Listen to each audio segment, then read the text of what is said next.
Hi everyone, it's QuickyBaby and welcome back to World of Tanks. And in today's video I'm going to show you exactly how I managed to get champion inside Onslaught, i.e. the game that we managed to get there. As well as also letting you know why I don't think Onslaught is sustainable and why I think Wargaming's going to have a real problem in Season 2 and Season 3. So firstly, if we take a look at how many players in the entirety of the European server have actually managed to get champion, it's 1,713. That is not all that many. When there are meant to be like millions of World of Tanks players playing on the European server, unique players that is, each week. And one interesting thing I've noticed is that the amount of players who just get to the 2,000 and then they stop because I guess they have anxiety that if they play one more game that they're going to lose their rank is actually staggering.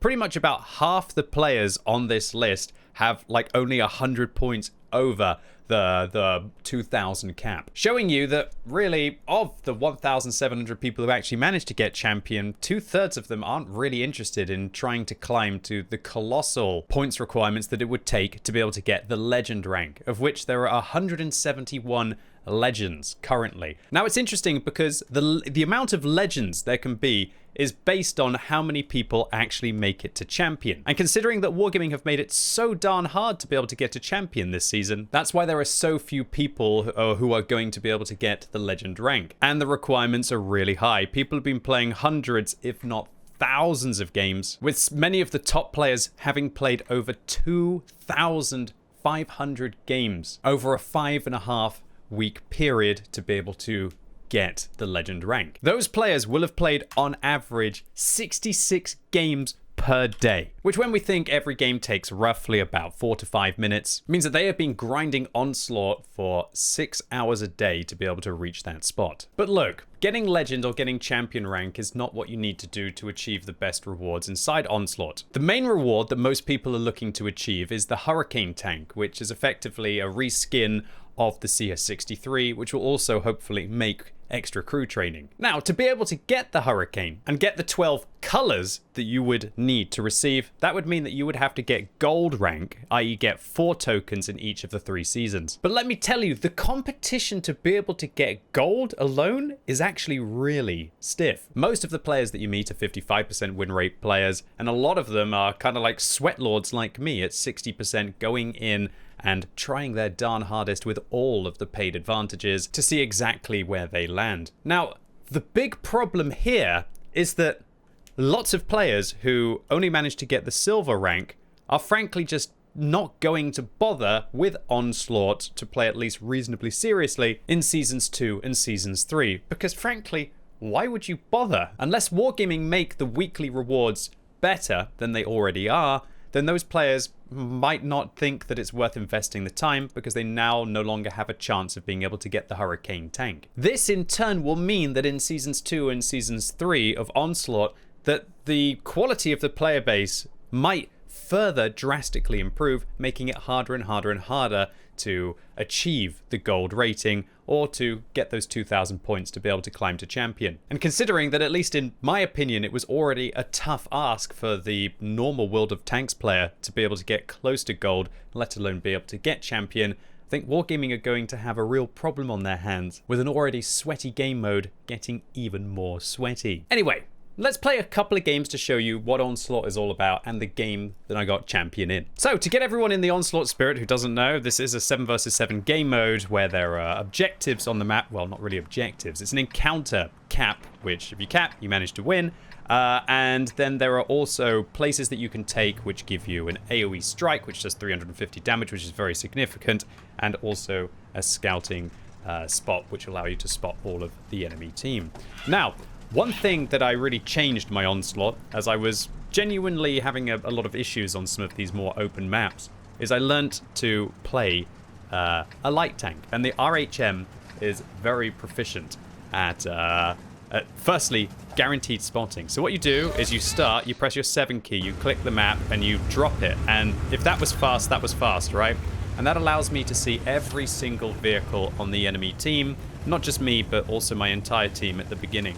And that allows, hopefully, your team to be able to figure out what to do, right? Because if you see that they've got a bunch of medium tanks and they look like they're going up towards one flank, then maybe players don't want to get caught there.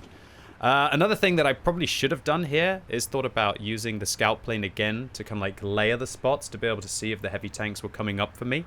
Now we're going to be taking the strike, and as I said, this strike does 350 damage in an AoE, which is very, very useful. But now I'm going to use my scout plane. And with this scout plane, originally I had no real idea how it worked. And oh, look at that. That is what you want, right? Look at that, a strike on 4 different vehicles, giving us 1,400 damage right at the start of this battle.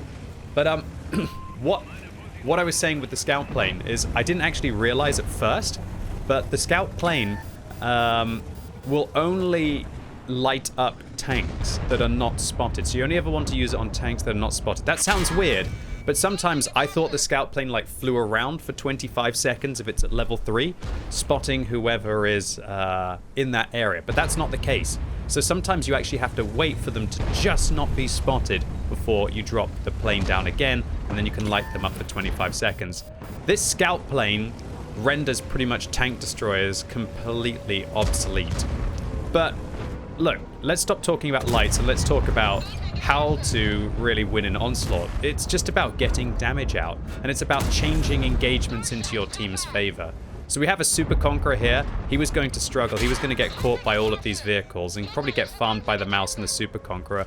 But by coming in here and hopefully helping out the Super Conqueror and allowing him to get through this fight while also not getting shot in the butt by an Object 430U, then that is what might let us win. But now we've got this really awkward situation. I can't sit there. I can't just keep getting farmed by the 430U. So I'm going to have to leave the Super Conqueror. But luckily, the Super Conqueror actually managed to kill the other Super Conqueror before he went down. Or actually, that was a different Super Conqueror. Lots of Super Conquerors in Onslaught. And I figure out that this 50B, unless he pens all of his shells, of which he's missed one, he's going to get farmed by the 430U. And he actually misses the final shot as well. This is probably going to cost either me or him a significant amount of hit points. This is going to take a little while to be able to get through. And it looks like it's actually me who's going to have to pay the hit point price. And now I just got to hope that I reload before the 430U, or they managed to low roll. Luckily, they didn't quite get the shot in. So we save the 50B. Now we're going to place the scout plane on the minimap again. We're down by 2,000 hit points, but we're actually up a kill. And having guns in the game is very important for reasons that you're going to see. Like me and the 50B, all of our team are pretty low on health. The enemy team have got a traditional amount of hit points with the heavies. We've got 15 seconds left. I'm hoping that I'm going to be able to find a shell. I'm loading a heat round here to see if I can go. And luckily, the heavies actually push. And now we're actually not only down a tank, but we're also down by 3,000 hit points. But look, we've surrounded our opponents. They're in a big glut. And I'm hoping that this strike will be able to make the difference. Where can I find it? Where can I find it? I'm trying to choose a strike that will actually make a bit of a difference. I'm going to drop it on the Type 5 Heavy because I expect the mouse is going to be coming in as well. And I managed to interrupt, I think, only one. I don't think I actually hit the mouse, so that was a bit of a failed strike there. So the 50B manages to finish off the 60 TP, that 50B that we managed to keep alive. And I want to try and find out where that 60 TP is. So I'm going to drop the plane on the 60 TP so he's spotted so he can't do any funny shenanigans. And in this kind of a situation, you see how we're controlling the strikes. We've got a CS-63 who the enemy don't want to drive in front of. The 50B's finding the strike. I'm managing to work the middle of the map. The 60 TP tries to blind fire. I'm going to use the scout plane again, but... Oh no, sorry, I'm going to use the strike. No, I'm not going to use the strike. Somebody else is going to use the strike in that situation. But I'm in a real hairy situation. We've got a Super Conqueror trying to blind fire us. The mouse is going down the slope there. I don't need to plane right now. Hopefully I don't plane. Oh, I do need to plane now that the mouse is no longer spotted. And there you go. He'll be lit up for however long it was, 15, 20, 25 seconds. And now the TVP manages to get in behind the 60 TP, and I'm keeping all of these hit points out the game, 1,800 hit points out the game in the mouse, which is a beautiful thing. Because now that's just giving... We've got even more numbers in the game, right? And they don't even have their hit points in there. Now the mouse is realizing that he has been outpositioned. And while he did try and come to stop us from using the strikes, which is the right situation there, or the right idea, it just really didn't work out. So in this kind of a scenario, it's pretty obvious to the mouse where I am, and I'm worried that he's going to come around the corner and go for me, but luckily he doesn't seem to be really thinking too much. And he's in gold B, so he's not too far off the champion rank. They're going to turn their turret. I'm going to drop my strike on the mouse. And maybe if the TVP puts one shot in, we finish him off. And that isn't Alpha Charlie says impressive team play. It actually legitimately was. This is one of my favorite games of Onslaught. And look, for every game that was like this, There was a whole host of completely disgusting, toxic affairs. I found out that there are so few players actually playing Onslaught towards the high ranks that the ease of people able to stream snipe me by signing up at the same time, and irrelevant of what I tried to do, I would hide my team's position by covering the minimap. I would hide what game I was getting into early, but it's just so obvious to them. Of course, I have to focus and start to use my keyboard, click my mouse and everything. I could click and type to my team to try and create a tactic so people would know. And after they've watched, like, there's only about 10 different maps that you play, so people would know where I was going, and it's quite hard to mix up your strategy with where you're going to go to try to throw them off, and there is an optimal way to play. So I tried so hard to be able to get champion on stream, but there were just so many bad actors. And at the end as well, the stream snipers started coming into my chat and started to try and like gaslight me by making me sound crazy, by calling me paranoid and everything. And it was getting to a stage where I was just wasting so much time that and my stream didn't really want to watch this game mode, because I guess they just don't find it as entertaining as the random queue, that I turned the stream off. And then I finished off the last few points, which had taken me like hours of YOLOing between. And I finished it off in about an hour of gameplay. And so you want to see what it takes to become a champion in World of Tanks Onslaught. Well, I'm going to show you. So here we go, ladies and gents, boys and girls. This is the pinnacle of Onslaught. I'm in Gold A right now. I'm playing with 2 of the 170 legends. So 2 of the best players on the server. We've got a couple of the champions in there as well, of which, as I said, there was 1,700 at the time. So one of the interesting things is that you'll see that I'm communicating in the chat. I say, "Hi friends, can I pick the RHM?" And immediately then somebody called Kappa decides they're going to change to an RHM and insta-lock it. So one of the things that I recommend is that you don't allow... If there's one thing that has happened is I have become like a wall of iron with regards to my emotions. Not all the time, but at least in the situation. And I realize, okay, this guy wants to double pick RHM, which usually isn't a very good idea. And so I'm going to switch out. I'm going to play what I call a bard.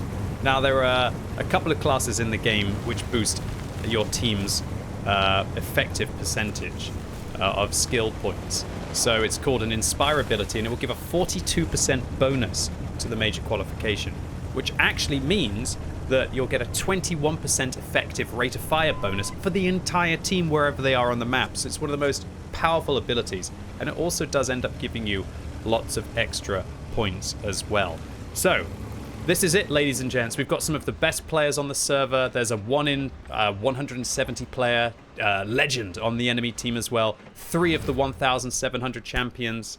This is it. This is the game. I needed 24 points to become a champion myself. Finally, I had about 6 or 7 goes at it.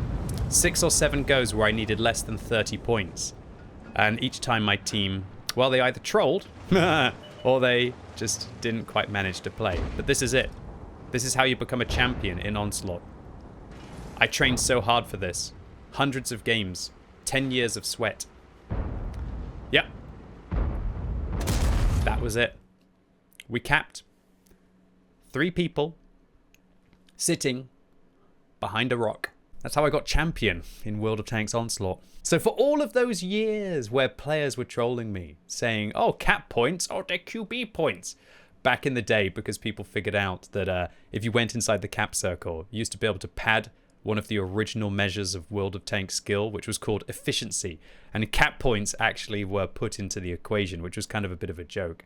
Then eventually, efficiency wasn't the statistic that anyone cared about. It became WN8, which didn't take into account cap points. And in theory, by capping, you would actually kind of lower your WN8 because you would get less damage, right? Well, you know, this old school World of Tanks player trained for years inside an inanimate circle, going and holding my W key, driving in an inanimate circle, playing with and against the best that the World of Tanks population have to offer. And that is how I got the final 28 points to get champion. You couldn't script it. It was ridiculous. I was after the game, it took ages to load the garage as it was giving my rewards, and I was like saying, there's no way I got the 24 points I needed right. Yes, it was. So all in all, Onslaught, is it fun? In a way, it's a different version of World of Tanks. And because of that, the fighting can be a little bit frenetic, and you do get yourself into those situations. And in some ways, it can be entertaining. However, I'd say that the rewards are really what people are playing for. I just proved it by showing that over 2/3 of the players don't even go above like 100 or 200 points once they manage to get champion. So they're not really continuing to play. In fact, over half the players probably only get like within one game of going champion, and then they would instantly stop. Because of the anxiety of, if you lose those points, then you'll lose the champion rank, and what an absolute pain it can be with hours of your life to try and regain the position that you think you rightfully owned. I think this is an issue that is only going to get worse in the second and the third season, when a lot of the casual players realize, hey, I can't get the Hurricane anymore. Sod this, I'm not even going to try. And then so many of the players who are effectively feeding points into the system, players who played hundreds if not thousands of games in like the silver ranks, if they stop playing, then it's going to get significantly harder to get gold and much harder to get champion. And the harder it is to get champion, then the less legend spots there will be, causing issues for the entirety of the food chain. So, from my opinion, Wargaming have a couple of things that they can do. Number one, they can lower the requirements that it takes to be able to get champion to increase the legend slots. Secondly, Wargaming could just pump more points into the system, as they did with the mid-season change, where you'd gain a huge amount of points if you finish top, and the top players on the losing team lose a lot less. But the issue with that is that it undoubtedly creates a mindset of players that they want to play vehicles that naturally get the higher amount of points, so they lose less in a loss and they gain more in a win. Which is why you have so many people who are competing for the RHM, with this player just insta-locking, irrelevant of any kind of communication. And is there any surprise that this is how somebody has managed to get legend inside World of Tanks? Ignoring communication, doing what they think is best for themselves, and forcing their teammates to be the bigger man and drop down and play a different tank for a supporting role, i.e. being a good team player. And unfortunately, inside Onslaught now, being a good team player often isn't what actually rewards you with the success, the points, and the progress. So all in all, Onslaught, it's been a journey. I've learned a lot this season. Is it worth going and slaving in for the average player? Totally not. However, are the rewards good enough to justify going in and playing a few games to get your weekly stuff done? Yeah, I think they are. And with the requirements being, at least in my opinion, fairly low, I think with casual play for an hour, 2, 3 hours over a week, you can get some pretty meaty rewards to be able to put on your favorite tanks. And I really think that Wargaming has a big issue on their hands in trying to make Onslaught rewarding for the casual player to play and to effectively then pad out the matchmaker. And so I would encourage Wargaming strongly to consider increasing the rewards that you get for bronze and silver players, or just make the weekly missions so lucrative that not only the sweaty nerds like me who know that they're good enough to be able to get to the top ranks and get the Hurricane for free are going to actually want to play this game mode. Anyway, ladies and gents, boys and girls, that was how I got a champion in the pinnacle of competitive gameplay. Hope you enjoyed this video. If you did, give it a thumbs up. If you hated it, give it a thumbs down. And let me know in the comments what you thought about this Onslaught season. Did you really like it? Did you try it, hate it, not bother with it? And what do you think Wargaming can do to make it more appealing for you? And if you're watching this video as it's released on Sunday, it's time for the World of Tanks Tech Tree Showcase live on twitch.tv/QuickyBaby. And this week I'm going to be playing up towards the top of the tree WZ1321. So come along and see how Chinese light tanks play. So really looking forward to seeing you all live right now. And as always, thank you so much for watching. You've been epic, and hopefully I'll see you soon.